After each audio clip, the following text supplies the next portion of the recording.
नमस्कार, आपके साथ मैं हूं सबीना तामंग देशमुख। बड़ी खबर, जरूरी खबर और इस वक्त पूरे देश की नजरें जिस खबर पर टिकी हुई हैं उससे शुरुआत करेंगे। इजरायल और हमास के बीच छिड़ी महाजंग के बीच अमेरिकी राष्ट्रपति जो बाइडेन इजरायल आ रहे हैं। जो बाइडेन का दौरा ऐसे वक्त में है जब इजरायल पर हमास और हिजबुल्लाह लगातार ही बेहद घातक और अचूक मिसाइलों से हमला कर रहे हैं। दावा तो यहां तक किया जा रहा है कि इन धमाकों की आवाज अमेरिकी विदेश मंत्री एंटनी ब्लिंकन के कानों तक में गूंजी है और उन्होंने जान बचाने के लिए बंकर का सहारा लिया था। अमेरिकी राष्ट्रपति के दौरे से पहले इजरायल को अमेरिकी सेना ने अवैध किले में तब्दील कर दिया।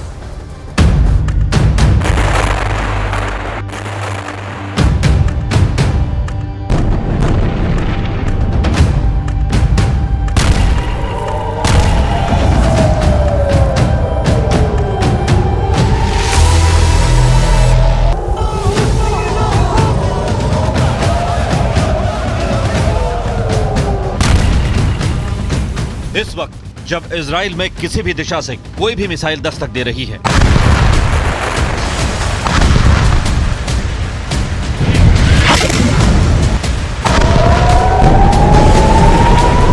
किसी भी हथियार की ताकत इजराइल के जवानों को टारगेट कर रही है, जब हमास की अचूक मिसाइलों के निशाने पर तेल अवीव है, जब हिजबुल्लाह के आतंकियों ने इजराइल फतेह की कसम खाई है,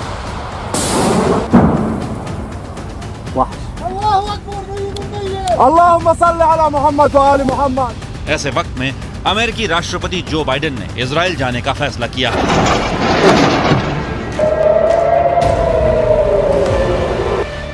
और अमेरिकी विदेश मंत्री एंटनी ब्लिंकन की तरफ से इस बात की आधिकारिक पुष्टि भी कर दी गई है।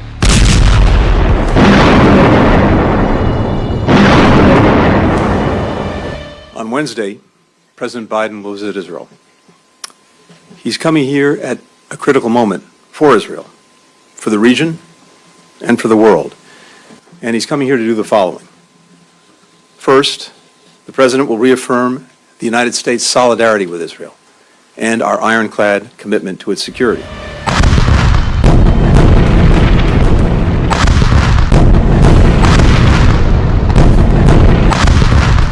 अमेरिकी राष्ट्रपति जो बाइडेन को नेतन्याहू पहले भी इजराइल यात्रा के लिए बुला चुके हैं, जिसके बाद ये कयास लगाए जा रहे थे कि बाइडेन का प्लेन कभी भी इजराइल की जमीन पर लैंड कर सकता है। इजराइल हमास के बीच छिड़ी इस जंग में इजराइल को अमेरिका सैन्य और वित्तीय मदद पहुंचा रहा है, तो इजराइल के साथ संबंध रखने वाले बाकी देश उसके साथ कंधे से कंधा मिलाकर खड़े हैं। इजराइल में अमेरिकी नागरिकों की हत्या के बाद सुपर पावर ने साफ कर दिया है कि अमेरिकी नागरिकों के हत्यारों को इस जमीन पर रहने नहीं दिया जाएगा। आतंकवाद को इजराइल में जड़ से खत्म कर दिया जाएगा। हमास का वजूद मिटा दिया जाएगा। President Biden will again make clear, as he's done unequivocally since Hamas's slaughter of more than 1,400 people, including at least 30 Americans, that Israel has the right and indeed the duty to defend its people from Hamas and other terrorists and to prevent future attacks. Biden के ऐसे वक्त में Israel जाना खतरे से खाली नहीं है, जब हमास के हमलों के बाद नेतन्याहू और अमेरिकी विदेश मंत्री एंटनी ब्लिंकन तक को बंकर में छिपना पड़ा था। इसलिए बाइडेन के साथ आ रहा है 2000 कमांडोज का वो कवच जो न सिर्फ बाइडेन और उनके अधिकारियों को सुरक्षा देगा, बल्कि संकट काल में इजराइल के लोगों के लिए भी ढाल बनेगा, जो जंग के मैदान में रक्षक बनेगा, इमरजेंसी में स्वास्थ्य कर्मी बनेगा और जो विस्फोट की स्थिति में हालात को कंट्रोल करने के लिए जाना जाता है।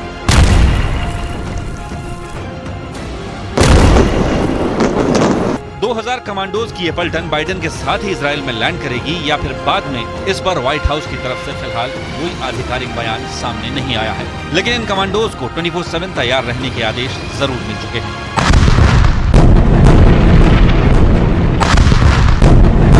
बाइडेन के बुधवार को इजराइल पहुंचने की बात कही जा रही है। बाइडेन के पहुंचने से पहले ही इजराइल को तीनों तरफ से अमेरिकी नौसेना के उस ब्रह्मास्त्र ने कवर कर लिया है, जिस पर हमास का न तो अटैक काम आएगा, न ही कोई मिशन को अंजाम दिया जा सकेगा। अमेरिकी रक्षा विभाग के मुताबिक अमेरिकी नौसेना के विमानवाहक पोत USS Gerald R-4 carrier strike group पूर्वी भूमध्य सागर पहुंच चुका है। अमेरिकी नेवी के बेड़े के मुताबिक USS कार्टर हॉल और USS बाटन युद्धपोतों को ओमान की खाड़ी में तैनात कर दिया गया है और अब USS Dwight D Eisenhower carrier strike group को पूर्वी भूमध्य सागर की ओर रवाना किया गया है। Eisenhower USS Gerald R Ford carrier strike group में शामिल हो जाएगा, जो पहले से ही इजराइल के पास मौजूद है। President Biden will underscore our crystal clear message to any actor, state or non-state, trying to take advantage of this crisis to attack Israel. Don't. To that end, he's deployed 2 aircraft carrier groups and other military assets to the region.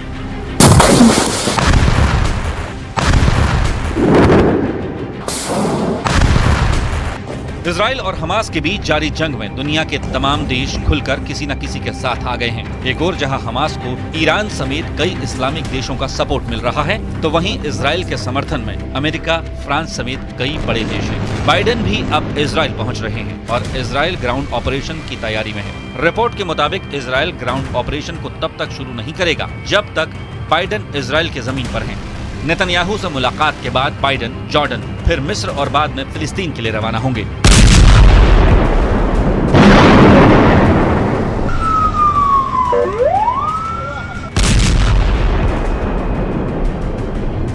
जंग खतरनाक होती चली जा रही है और सवाल उठता है कि ऐसे वक्त में जब गाजा और पूरा इजराइल और फिलिस्तीन दुनिया के सबसे खतरनाक और सबसे असुरक्षित इलाका बना हुआ है, तो फिर ऐसे समय में अमेरिका के राष्ट्रपति जो बाइडेन तेल अवीव जाने की जोखिम क्यों उठा रहे हैं?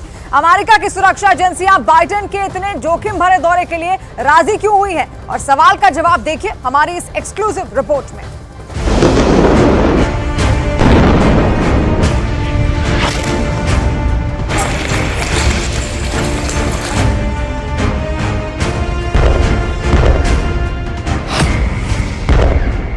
गाजा पर फाइनल अटैक में देरी क्यों?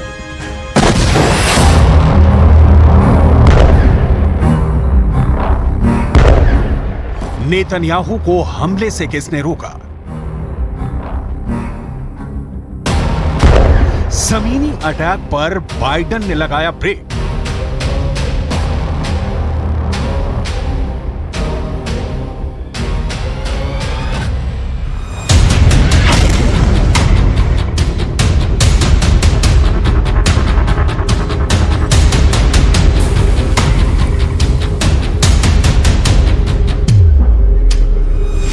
इजराइल और हमास की जंग के बीच में सुपर पावर अमेरिका ने तेल अवीव में खूंटा गाड़ रखा है।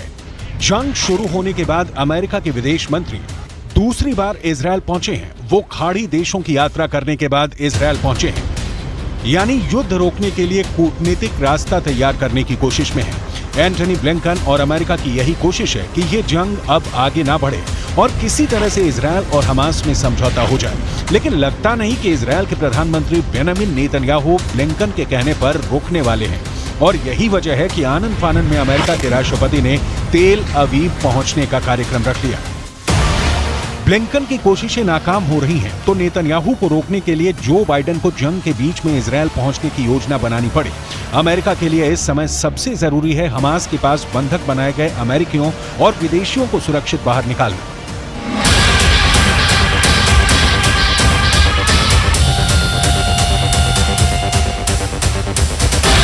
यही वजह है कि इतने खतरनाक हालात होने के बावजूद अमेरिका के राष्ट्रपति जो बाइडेन ने तेल अवीव पहुंचने का फैसला किया।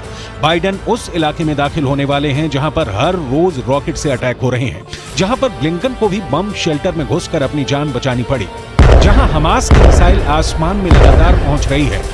और मंगलवार को तो इजराइल की संसद से नेतन्याहू और यार लैपिड समेत सभी सांसदों को भागना पड़ा।